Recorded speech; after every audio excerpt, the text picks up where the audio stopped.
Hello friends, ఈరోజు మనము ఈ స్పోకెన్ ఇంగ్లీష్ క్లాసెస్లో ప్రతిరోజు మనము ఇచ్చే ఆదేశాలు అంటే కమాండ్స్ ఎదుటి వాళ్ళ గురించి మనము లేకుంటే మన ఇంట్లో వాళ్ళకి కానీ ఈ పని చేయి, ఆ పని చేయి, అలా ఉండు, ఇలా ఉండు, ఇట్లా మనం అనేక రకాల కమాండ్స్ ఇస్తుంటాం కదా. అంటే వాటిని తెలుగులో ఆదేశాలని కూడా అంటాం. అలాంటివి మన నిత్య జీవితంలో వాడే ఒక 100 కమాండ్స్ అనేది చూద్దాం. ఇవి డైలీ మనం లైఫ్లో వాడుతూ ఉంటాం, ప్రతిరోజు వాడుతూ ఉంటాం. ఈ చిన్న చిన్నవి మీరు ప్రాక్టీస్ చేయండి, ఈజీగా ఉంటాయి. సరే, మనం ఫస్ట్ వేకప్ కానీ చదువు అంటే మార్నింగ్ లేచే కాడి నుంచి మనం చూసుకుంటూ పోతే ఆ డైలీ లైఫ్ లో వాడే ఈ వర్డ్స్, ఈ వాక్యాలు, చిన్న చిన్న సెంటెన్స్ మీరు ప్రాక్టీస్ బాగా చేసినట్లయితే మీకు స్పోకెన్ ఇంగ్లీష్ అనేది చాలా ఈజీగా ఉంటుంది. ఫస్ట్ చిన్న లైన్స్ నుంచే నేర్చుకోవడానికి ప్రయత్నించండి. వీలైతే 1-2 సార్లు అయినా వినడానికి ప్రయత్నించి మీరు కూడా మాట్లాడడానికి, వీడియోతో పాటు చూస్తూ కూడా మాట్లాడడానికి ప్రయత్నించండి. ఎప్పుడైతే మాటలు బాగా వస్తాయో మాట్లాడడము మీకు స్పోకెన్ ఇంగ్లీష్ చాలా ఈజీ అవుతుంది. వినటంతో పాటు మాట్లాడడానికి కూడా ప్రయత్నించండి. ఫస్ట్ చూడండి, వేకప్ అంటే నిద్రలేయాలి. ఇప్పుడు మన ఇంట్లో వాళ్ళను మనం ఏం చెప్తాం, ఎవరైనా నిద్రపోతూ ఉన్నారనుకోండి, మార్నింగ్ లేసాకే వేకప్ అని చెప్పాలి ఇంగ్లీష్లో. అంటే నిద్రలేయాలి, కమాండ్ చేస్తున్నాం. నిద్రలేయి అని అంటే వేకప్ అని అనాలి. ఆ విధంగా మీరు ప్రాక్టీస్ చేయండి. వేకప్ అనడానికి మాట్లాడడానికి ప్రయత్నించండి. నెక్స్ట్ చూడండి, కమ్ క్విక్లీ అంటే త్వరగా వచ్చేయని. కమ్ క్విక్లీ ప్రాక్టీస్ చేయండి. ఇట్లా కమ్ క్విక్లీ అని మాట్లాడడానికి ప్రాక్టీస్ చేయండి, అంటే త్వరగా వచ్చేయండి అని. నెక్స్ట్, బ్రష్ యువర్ టీత్ అంటే నీ పళ్ళు నువ్వు తోముకో. బ్రష్ యువర్ టీత్, నీ పళ్ళు నువ్వు తోముకో అని చెప్పడానికి బ్రష్ యువర్ టీత్ అని మనం ఇంగ్లీష్ లో మాట్లాడాలి. నీ ఫేస్ కడుక్కో అంటే మనం ఫేస్ వాష్ చేసుకోవాలి కదా, అట్లా ఫేస్ వాష్ చేసుకోమని చెప్పడానికి వాష్ యువర్ ఫేస్ అని ఇంగ్లీష్ లో చెప్పాలి. Wash your face. Wash your hands అంటే నీ హ్యాండ్స్ శుభ్రం చేసుకోవాలి. వాష్ యువర్ లెగ్స్ అంటే నీ లెగ్స్ ను బాగా నీట్ గా శుభ్రం చేసుకోవాలి. ఈ విధంగా వాష్ యువర్ ఫేస్ సో మనము ప్రాక్టీస్ చేయాలి. లేకుంటే మనకు ఒకవేళ ఈ గడ్డం మీద ఏదన్నా పడింది అనుకోండి, దాన్ని మనం క్లీన్ చేసుకోవాలి, కడుక్కోవాలనుకోండి, అప్పుడు వాష్ యువర్ చిన్న. ఈ విధంగా ప్రాక్టీస్ చేస్తే మీకు ఖచ్చితంగా స్పోకెన్ ఇంగ్లీష్ వస్తుంది. ప్రాక్టీస్ అనేది మోస్ట్ ఇంపార్టెంట్. మీకు ఒక సెంటెన్స్ ఒక్క లైన్ అని రోజు మాట్లాడే ప్రయత్నించండి. ఈ 100 లైన్స్ ఈరోజు చెప్తాం కదా, వీటిలో కనీసం మీకు 50 లైన్స్ ఆల్రెడీ తెలిసే ఉంటాయి. కాబట్టి మీరు ప్రాక్టీస్ చేయరు. వీలైతే ప్రాక్టీస్ చేయడానికి ట్రై చేయండి, సిగ్గుపడకుండా బాగా ప్రాక్టీస్ చేయండి, మాట్లాడండి. వీడియోతో పాటు కూడా మాట్లాడండి మీరు కూడా. అప్పుడు మీకు స్పోకెన్ ఇంగ్లీష్ చాలా ఈజీగా వస్తుంది. నెక్స్ట్ చూడండి, గెట్ డ్రెస్డ్ అంటే డ్రెస్ వేసుకోవాలి. ఇవన్నీ మనం నిత్య జీవితంలో మనం రోజు చేసే పనులే, కాకపోతే మనం తెలుగులో మాట్లాడుతుంటాం. ఈ రోజు నుంచి ఇంగ్లీష్ లో మాట్లాడడానికి ప్రయత్నించండి. గెట్ డ్రెస్డ్ అంటే డ్రెస్ వేసుకోవాలి. వాష్ యువర్ ఫేస్ అంటే నీ ఫేస్ నువ్వు కడుక్కొని. బ్రష్ యువర్ టీత్ అంటే నీ కళ్ళు నువ్వు బ్రష్ చేసుకొని. కమ్ క్విక్లీ అంటే త్వరగా వచ్చేయని. ఈ విధంగా మనం ప్రాక్టీస్ చేయాలి. ప్రాక్టీస్ తోనే సాధ్యమవుతుంది. నెక్స్ట్ చూడండి, comb your hair. Comb your hair అంటే నీ తలను నువ్వు దూకోవాలి. కూంబ్ యువర్ హెయిర్ అన్న, కూంబ్ మై హెయిర్ అనుకో, నా తల దువ్వాలి. కూంబ్ యువర్ హెయిర్ అంటే నీ తల నువ్వు దూకోవాలి. ఈ విధంగా ఇంగ్లీష్ అనేది ప్రాక్టీస్ చేయండి. నెక్స్ట్ లైన్ చూద్దాం. చూడండి, eat breakfast. Eat your breakfast అంటే నీ బ్రేక్ఫాస్ట్ నువ్వు తినని. ఈట్ మై బ్రేక్ఫాస్ట్ అంటే నా బ్రేక్ఫాస్ట్ ఉంది తినాలి, నా బ్రేక్ఫాస్ట్ తినమని. మనకు ఎవరైనా ఫ్రెండ్స్ బ్రేక్ఫాస్ట్ చేయలేదు అనుకోండి, మన దగ్గర ఉంటుంది అనుకోండి బ్రేక్ఫాస్ట్ చేయనా, బ్రేక్ఫాస్ట్ నువ్వు తీసుకొని తినాలి. ఈట్ యువర్ బ్రేక్ఫాస్ట్ అంటే నీ బ్రేక్ఫాస్ట్ నువ్వు తినని. ఈ విధంగా మాట్లాడడానికి ప్రయత్నించండి. ఏమి తప్పు పోయినా కూడా ప్రయత్నించండి. తప్పు మాట్లాడినా కూడా మీరు మాట్లాడుతూనే ఉండాలి. అప్పుడు మీకు స్పోకెన్ ఇంగ్లీష్ ఈజీగా ఉంటుంది. నెక్స్ట్ చూడండి, ప్యాక్ యువర్ బ్యాగ్ అంటే నీ బ్యాగ్ సర్దుకో. ప్యాక్ యువర్ బ్యాగ్, మనకు ఎక్కడికైనా జర్నీకి పోతూ ఉంటాం, లేకపోతే స్కూల్లో పిల్లలైన బుక్స్ అక్కడ ఇక్కడ పెట్టుకోంటాం. మనం బయలుదేరడానికి ముందు ఏం చేస్తాం, బ్యాగులన్నీ సర్దేసుకుంటాం కదా. ఎక్కడికైనా టూర్కి పోవాలన్నా మన బ్యాగులన్నీ సర్దుకుంటాం కదా. అప్పుడు మనం మాట్లాడాల్సింది ప్యాక్ యువర్ బ్యాగ్. నా బ్యాగ్ సర్దు అని ఎవరికైనా చెప్పాలనుకుంటే అప్పుడు pack my bag. Pack my bag. ఇక్కడ మనం చెప్పింది ప్యాక్ యువర్ బ్యాగ్ అంటే నీ బ్యాగ్ ను సర్దుకోవాలి. నెక్స్ట్ లైన్ చూడండి, put on your shoes. Put on, ఈ రెండు కలిపి ఒకేసారి కలపాలి. మీకు పెట్టు. పుట్ ఆన్ యువర్ షూస్ అంటే నీ షూ నువ్వు వేసుకోవాలి. పుట్ ఆన్ యువర్ షూ అంటే నీ షూ నువ్వు వేసుకో. అదే పుట్ ఆఫ్ యువర్ షూస్ అంటే నీ షూస్ తీసేయని. పుట్ ఆఫ్ యువర్ షూస్ అంటే నీ షూ తీసేయి. పుట్ ఆన్ యువర్ షూస్ అంటే నీ షూ నువ్వు వేసుకోవాలి. గుర్తుపెట్టుకొని ఈజీగా ఉంటాయి. కాకపోతే మీరు మాట్లాడాలి ఫస్ట్. ఎప్పుడైతే మాట్లాడతారో స్పోకెన్ ఇంగ్లీష్ ఈజీగా వస్తుంది. నెక్స్ట్ చూడండి, సే గుడ్ బాయ్ అంటే గుడ్ బాయ్ చెప్పు అని. సే అంటేనే చెప్పు అని అర్థం. గుడ్ బాయ్ చెప్పు అని. సే గుడ్ బాయ్ అంటే గుడ్ బాయ్ చెప్పు అని. నెక్స్ట్ స్టడీ వెల్, బాగా చదువు అని చెప్పడానికి ఇంగ్లీష్లో స్టడీ వెల్ అని మనం మాట్లాడాలి. స్టడీ వెల్ మాట్లాడి మనం చెప్పుకున్న మళ్ళీ ఈ 5 మళ్ళీ ఒకసారి చెప్తానండి. ఈట్ యువర్ బ్రేక్ఫాస్ట్, నీ బ్రేక్ఫాస్ట్ నువ్వు తినవు. ప్యాక్ యువర్ బ్యాగ్, నీ బ్యాగ్ సర్దుకో. పుట్ ఆన్ యువర్ షూస్, నువ్వు షూని వేసుకో. Say good bye, good bye చెప్పు. స్టడీ వెల్, బాగా చదువు. ఈ విధంగా మనము ఖచ్చితంగా ఇవన్నీ మనం నిత్య జీవితం వాడేటివి. కాబట్టి మీరు ఈ వాక్యాలు, ఈ లైన్స్ వాడడానికి ప్రయత్నించండి. మీకు తెలిసిన లైన్స్ ఇవన్నీ మాట్లాడండి. ఇవి సందర్భానుసారంగా మీరు కూడా ప్రాక్టీస్ లో వాడండి. తప్పు ఒక్కోసారి బ్రేక్ పడచ్చు, అయినా మాట్లాడండి, ఏం తప్పులేదు. తప్పు నుంచే మీరు రెక్టిఫై చేసుకొని మళ్ళీ ప్రాక్టీస్ చేయండి. 1-2 సార్లు అయిన వీడియో చూసి అయినా మళ్ళీ ప్రాక్టీస్ చేయండి. ఓకే ఫ్రెండ్స్, ఇలాంటి మరిన్ని వీడియోస్ కోసం ఖచ్చితంగా ఛానల్ సబ్స్క్రైబ్ చేయండి. మీరు సబ్స్క్రైబ్ చేయడం వల్ల ఎక్కువ మందికి రీచ్ అవుతుంది. అదే విధంగా మీరు షేర్ చేయండి. ఎవరికైతే ఇంగ్లీష్ నేర్చుకోవాలని ఇంట్రెస్ట్ ఉంటుందో మీ ఫ్రెండ్స్ కానీ ఎవరికైనా, వాళ్ళకు షేర్ చేయండి. వాళ్ళకు కూడా హెల్ప్ కావచ్చు. అదేవిధంగా ఛానల్ కూడా కొంత గ్రో అయ్యే అవకాశం ఉంటుంది. వీడియో నచ్చినట్టే ఖచ్చితంగా లైక్ కూడా చేయండి. నచ్చకపోతే, ఆల్రెడీ మీకు ఇష్టం లేకపోతే, వీడియో నచ్చకపోతే డిస్లైక్ కూడా చేయొచ్చు. వీటిల్లో మీకు ఆల్రెడీ తెలిసిన కొన్ని లైన్స్ ఉన్నాయనుకోండి, మీకు ఏ లైన్స్ ఆల్రెడీ మీకు తెలుసో వాటిని కామెంట్ చేయండి, మాకు ఈ లైన్స్ తెలుసు సార్. ఓకే, నెక్స్ట్ ఇంకా కొన్ని లైన్స్ చూద్దాం. డూ యువర్ హోంవర్క్ అంటే నీ హోంవర్క్ చెయ్యి. మనకు ఇంట్లో పిల్లలకి మనం ఏం చెప్తాం, కమాండ్ ఇస్తాం, హోంవర్క్ చెయ్యి అంటుంటాం. దాదాపు అందరి ఇళ్ళలో జరిగేది ఇవి. హోంవర్క్ చేయని తెలుగులో మాట్లాడుతుంటాం. అదే ఇంగ్లీష్లో ఏం చెప్పాలి, డూ యువర్ హోంవర్క్, నీ హోంవర్క్ నువ్వు చేసుకోవాలి. డోంట్ వాచ్ టీవీ, టీవీ చూడకని. వాచ్ టీవీ అంటే టీవీ చూడడం. డోంట్ వాచ్ టీవీ అంటే వాచ్ చూడకు అని కమాండ్ ఇవ్వాలంటే మనము డోంట్ వాచ్ టీవీ అని ఖచ్చితంగా చెప్పాలి.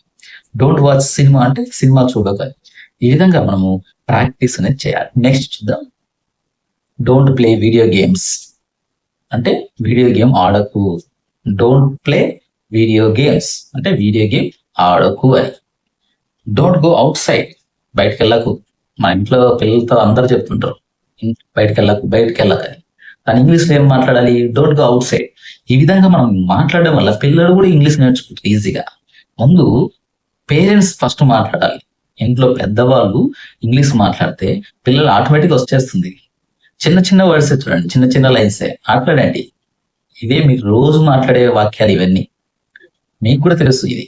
కాకపోతే మాట్లాడితే ఏమవుతుందో, తప్పు అవుతుంది అని. ఏం కాదు, తప్పైనా మాట్లాడండి. డోంట్ గో అవుట్ సైడ్ అంటే బయటికి వెళ్ళవద్దు. స్టే ఇన్ సైడ్ అంటే లోపలనే ఉండు అని. ఏం చెప్పాలి, స్టే ఇన్ సైడ్ అంటే లోపలనే ఉండు అని. లోపలనే ఉండు అని చెప్పడానికి స్టే ఇన్ సైడ్ అని చెప్పాలి. నెక్స్ట్ ఇంకో కొన్ని లైన్స్ చూద్దాం. బీ క్వైట్ అంటే నిశ్శబ్దంగా ఉండు. బీ క్వైట్, నిశ్శబ్దంగా ఉండని. డోంట్ షౌట్, గట్టిగా అరవద్దు. ఎవరైనా గట్టిగా అరవద్దని మనం ఆల్రెడీ చెప్తూ ఉంటాం తెలుగులో. దాన్ని ఇంగ్లీష్లో మాట్లాడండి. డోంట్ షౌట్ అనండి, బీ క్వైట్ అనండి. చిన్న చిన్న పదాలు చూడండి, మాట్లాడండి. నెక్స్ట్ డోంట్ ఫైట్ అంటే ఫైట్ చేయొద్దు. డోంట్ అంటేనే నెగిటివ్, ఆ పని చేయొద్దు అని. డోంట్ ఈట్ అంటే తినవద్దు. డోంట్ డ్రింక్ అంటే తాగవద్దు. డోంట్ రన్ అంటే పరిగెత్తవద్దు. ఇట్లా అనేక రకాలుగా మనం చెప్పచ్చు. నెక్స్ట్ చూడండి, షేర్, పంచుకో. మనం ఏదైనా తెస్తాం, ఒక వస్తువు ఎవరైనా తెచ్చినప్పుడు పంచుకోండి అని చెప్తుంటాం ఇంగ్లీష్. తెలుగులో మీరు పంచుకోండి, మీ ఇద్దరు పంచుకోండి, మీ ముగ్గురు పంచుకోండి. అప్పుడు అదే పదాన్ని ఇంగ్లీష్లో మాట్లాడండి, షేర్. దీన్ని షేర్ చేసుకోండి అని. చిన్న వర్డే చూడండి, తెలుగు కలుపుతూ మిక్స్ చేస్తేనే మాట్లాడండి. ఫస్ట్ మిక్స్ చేస్తేనే వస్తుంది ఇంగ్లీష్, తర్వాత ఆటోమేటిక్గా పూర్తిగా మీరు ఇంగ్లీష్ మాట్లాడతారు. షేర్ అని చెప్పండి, పంచుకోండి. నెక్స్ట్ బీ కైండ్ అంటే ఎవరి దగ్గరన్నా వాళ్ళ దగ్గరతో దయతో ఉండమని చెప్పండి. ఇప్పుడు మన దగ్గరికి ఎవరన్నా హెల్త్ బాగలేకనో, లేకపోతే అనారోగ్యంతోనో, లేకపోతే వికలాంగులు ఎవరన్నా దగ్గరగా వచ్చిండ్రు, వాళ్ళని చూసి అసహించుకోవచ్చు. బీ కైండ్ అనాలంటే దయతో ఉండండి. పక్కన వాళ్ళకు కూడా చెప్పాలి, వాళ్ళ వైపు దయతో ఉండండి అని చెప్పాలి. దాన్నే బీ కైండ్ అంటే దయతో ఉండు అని చెప్పడానికి బీ కైండ్ అనేది మనం మాట్లాడాలి. నెక్స్ట్ చూడండి, బీ పొలైట్. పొలైట్ అంటే వినయంగా ఉండడం, మనం పెద్దవాళ్ళతో వినయంగా మాట్లాడాలి, దాన్ని బీ పొలైట్. ఏదైనా మనం పొలైట్ గా చెప్తే ఏ పనైనా సక్సెస్ అవుతుంది, అంతేగాని మనం హార్ష్ మాట్లాడితే సక్సెస్ ఎప్పటికీ కాదు అని పొలైట్ అంటారు, అంటే వినయంగా ఉండడం. రెస్పెక్ట్ యువర్ ఎల్డర్స్, ఎల్డర్స్ అంటే పెద్దవాళ్ళు, రెస్పెక్ట్ యువర్ ఎల్డర్స్, పెద్దవాళ్ళని గౌరవించు అని కమాండ్ చేసేటప్పుడు మీ పెద్దవాళ్ళని గౌరవించు అని ఇంగ్లీష్లో చెప్పాలంటే రెస్పెక్ట్ యువర్ ఎల్డర్స్ అని చెప్పాలి. డోంట్ లై, అబద్ధం ఆడదు. లై అంటే అబద్ధం, డోంట్ లై అంటే అబద్ధం ఆడదు. డోంట్ స్టీల్, స్టీల్ అంటే దొంగతనం చేయడం, డోంట్ స్టీల్ అంటే దొంగతనం చేయకు అని. ఎవరైనా పిల్లలు దొంగతనం చేస్తే డోంట్ స్టీల్ అని చెప్పాలి, అంటే దొంగతనం చేయొద్దని. డోంట్ లై అని చెప్పాలంటే అబద్ధం ఆడకు అని చెప్పాలి. ఈ విధంగా ఇంగ్లీష్లో మాట్లాడండి.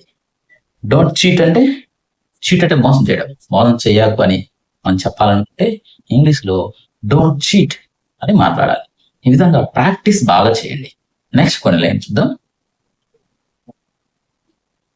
లిజన్, ఎవరికన్నా మనం ఏదైనా చెప్తూ ఉంటాం, వాళ్ళు అటు ఇటు చూస్తూ ఉంటారు, ఒక్కొక్కసారి వినకపోవచ్చు, అప్పుడు మనం ఏమన్నా లిజన్ అనాలి, అంటే వినండి అని. లిజన్ అంటే వినండి అని చెప్పాలి. ఎదుటి వారికి కానీ, మన పిల్లలకు కానీ, మన పేరెంట్స్ కానీ, మన నైబర్స్ కానీ, మన ఫ్రెండ్స్ కానీ లిజన్ అనాలి, అంటే వినండి అని, నేను చెప్పే మాటలు వినండి అని లిజన్ అనాలి. ఆన్సర్, మనం ఏదైనా ఎవరినైనా అడిగిన క్వశ్చన్, వాళ్ళని ఆన్సర్ చెప్పమని, సమాధానం చెప్పమని అడుగుతాం కదా, ఆన్సర్ అనాలి. అంతే, సింపుల్ వాడి చూడండి. ఆన్సర్ అంటే సమాధానం చెప్పాలి. ఆస్క్ అంటే అడగడం, ఆస్క్ అంటే అడగడం. లెర్న్ అంటే నేర్చుకోవటం. ట్రై అంటే ప్రయత్నించడం. బిలీవ్ అంటే నమ్మటం. ఏదైనా ఒక విషయం మీద మనకు పూర్తి సమాచారం లేదనుకోండి, దాన్ని నమ్మాల్సింది వచ్చింది అనుకోండి, అప్పుడు మనం ఎదుటి వాళ్ళకి ఏం చెప్తాం, బిలీవ్, నమ్మండి అని చెప్తాం. అంటే దాన్ని నమ్ముతే కదా ముందు అని, నమ్మండి అని చెప్పడానికి బిలీవ్ అని మనం ఇంగ్లీష్లో మాట్లాడాలి. డ్రీమ్ అంటే కలలు కనడం, మంచి కలలు కనండి, హ్యాపీగా ఉండండి. అసలు కళ్ళతోనే హ్యాపీ లైఫ్ కూడా ఉంటుంది, చాలా మందికి తెలియదు. హ్యాపీగా కళ్ళు కంటే మనసు అనేది ప్రశాంతంగా ఉంటుంది. కొందరు అంటారు కళలతోనే హ్యాపీగా గడపచ్చు అని. నిజమే, కళలు కంటూ కూడా హ్యాపీగా గడపచ్చు, కానీ కళలే జీవితం అనుకో. మనం ఏదైనా కొన్ని విషయాలు మనకు బాధ పెడితే, కళలు మనకు మంచి విషయాలు, మంచి కళలు వచ్చినప్పుడు ఆ బాధపడే విషయాలు కూడా మర్చిపోతాం, హాయిగా ఫీల్ అవుతాం. కళలు కూడా మంచిదే. నెక్స్ట్ చూడండి, అచీవ్ అంటే సాధించడం. అచీవ్ అంటే సాధించడం, అంటే నువ్వు సాధించు అని చెప్పంటే అచీవ్ అని చెప్పాలి, కమాండ్ చేయాలి. బీ హ్యాపీ అంటే హ్యాపీగా ఉండు, హ్యాపీగా ఉండాలి. స్మైల్ అంటే నవ్వు, ఎవరికైనా చెప్తాను నువ్వు నవ్వురా అని అంటావు, అంటే స్మైల్ అనాలి అప్పుడు ఇంగ్లీష్లో. Have a fun, have fun అంటే ఫన్ అంటే నవ్వడం, నువ్వు నవ్వుతుంటావు, నవ్వు కలిగి ఉండి ఎప్పుడు నవ్వుతూ ఉండ అని చెప్పడానికి. హెల్ప్, ఏదైనా మాకు అవసరమైనప్పుడు సహాయం అడుగుతుంటాం కదా, సహాయం చేయండి, అప్పుడు హెల్ప్, సింపుల్గా హెల్ప్ అంటే సహాయం చేయని కూడా అర్థం. క్లీనప్ అంటే దీన్ని మొత్తం క్లీన్ చేయండి, మంచి కమాండ్ కూడా, క్లీనప్. టైడప్, బాగా టైడప్ చేయండి. ఈ విధంగా మనము ప్రాక్టీస్ బాగా చేసినట్లయితే స్పోకెన్ ఇంగ్లీష్ అనేది చాలా ఈజీగా ఉంటుంది. నెక్స్ట్ మనము ఇంకా కొన్ని సెంటెన్సెస్ నెక్స్ట్ వీడియోలో చూద్దాం. ఒకే వీడియోలో మొత్తం నేర్చుకున్నా కూడా కొన్ని నేర్చుకొని కొన్ని మర్చిపోదాం. ఎప్పటికైనా ఒక 15 minutes వరకే నేర్చుకోవడానికి ప్రయత్నించండి. అంతకంటే ఎక్కువ మనం నేర్చుకోవడానికి ప్రయత్నించిన మన మెమరీలో అవి స్టోర్ కాదు. 15-20 minutes. ఒకవేళ ఎక్కువ నేర్చుకోవాలన్నా బ్రేక్ ఇచ్చి మళ్ళీ నేర్చుకోండి. ఎప్పటికైనా మనకి లెర్నింగ్ అనేది 20 minutes స్పాన్ ఉంటుంది అంతే. 20 minutes అంటే ఎక్కువగా మైండ్లో స్టోర్ కాదు, మర్చిపోతాం ఎంత నేర్చుకున్నా.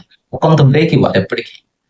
ఇప్పుడు మనం చెప్పిన వరకు ప్రాక్టీస్ చేయండి. వీటిలో మీకు తెలిసినవి ఉంటే కామెంట్ చేయండి, తెలియని ఉంటే ఏ వాక్యాలు ఏ పదాలు మీకు తెలియదో అవి కూడా కామెంట్ చేయండి. ఫ్రెండ్స్, వీడియో నచ్చినట్టు లైక్ చేయండి, షేర్ చేయండి, తప్పకుండా సబ్స్క్రైబ్ చేయండి. ఇలాంటి వీడియోస్ కోసం మీకు అప్డేట్స్ రావాలంటే బెల్ ఐకాన్ నొక్కండి. అదేవిధంగా మనకు ఒక వాట్సాప్ లింక్ కూడా ఉంది, వాట్సాప్ గ్రూప్ కూడా. ఈ వాట్సాప్ గ్రూప్ మీరు జాయిన్ అయితే ప్రతిరోజు మనం వీడియో చేసినప్పుడల్లా మీకు ఆ వాట్సాప్ గ్రూప్ లో పోస్ట్ చేస్తాం. మీకు ఈజీగా ఉంటుంది. కొత్త వీడియోలు ఏమేమి వచ్చినాయి, పాత వీడియోలు కూడా ఉంటాయి చూసుకోవడానికి.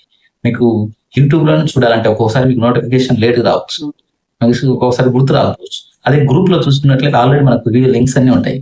ఆ లింక్ లో మీరు డైరెక్ట్ ఎప్పుడైనా కావాలంటే ఓపెన్ చేసుకొని మనం వీడియో చూసుకోవచ్చు, మళ్ళీ సెర్చ్ చేసుకోకుండా మనకు కావాల్సిన వీడియోస్ కోసం. ఫ్రెండ్స్, వీడియో నచ్చినట్లయితే లైక్ చేయండి, షేర్ చేయండి, తప్పకుండా సబ్స్క్రైబ్ చేయండి.